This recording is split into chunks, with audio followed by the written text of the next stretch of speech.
Lydia was the type of person everyone admired, smart, ambitious, and friendly. As a college student juggling a tough academic load, a busy social life, and a demanding part-time job, she seemed to have it all together. But beneath the surface, something was missing. Her friends saw her as vibrant and full of energy, but inside, Lydia felt a gnawing emptiness, a void she couldn't explain. Late at night, when the noise of her life quieted, she would stare at the ceiling, questioning her purpose. Was this all there was to life? Success, friends, fleeting laughter? The emptiness felt like a constant whisper in her heart, but she didn't know where to turn. One evening, after a particularly long day, Lydia decided to walk home instead of taking the bus. The streets were quiet, illuminated by the soft glow of streetlights. As she walked, lost in thought, she noticed a faint light ahead, growing brighter with each step. When she reached the source, she froze. Before her was a glowing, magical fork in the road. Two paths stretched out in opposite directions. One was narrow, steep, and shadowy, with overgrown bushes and jagged rocks. The other was wide, smooth, and inviting, lined with golden lights that sparkled like stars. A wooden sign stood between the paths, etched with glowing letters. Choose wisely. One leads to life, the other to loss.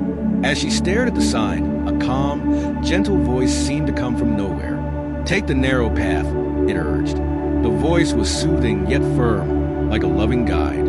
Lydia hesitated, her eyes drawn to the wide road. It seemed so easy, so full of promise.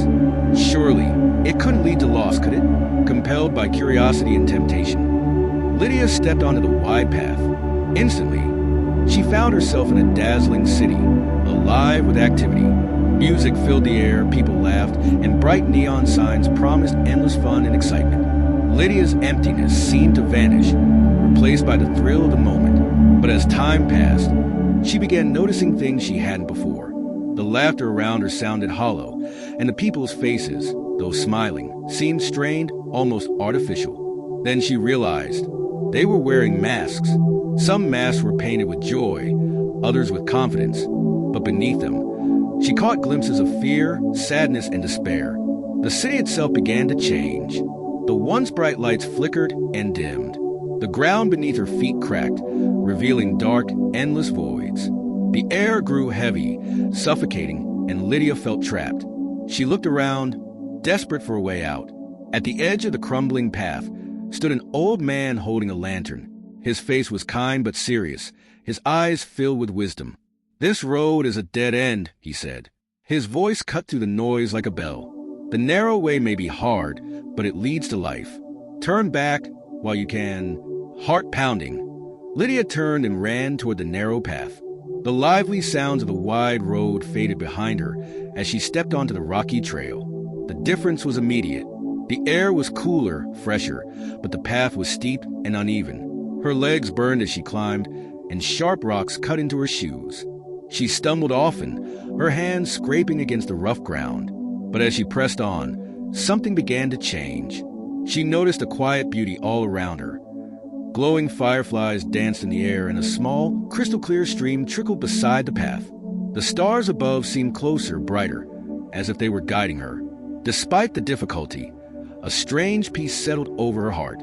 Just as she began to doubt her strength, Lydia tripped on a loose stone and fell hard. Exhausted and ready to give up, she buried her face in her hands. "I can't do this," she whispered. Then a warm, golden light surrounded her. Startled, she looked up to see a radiant figure standing before her. His face was kind, his presence overwhelming yet comforting. He reached out a hand and said, "You are not alone. I walked this path for you." Tears filled Lydia's eyes as she took his hand. Strength and hope surged through her. Together, they continued up the path.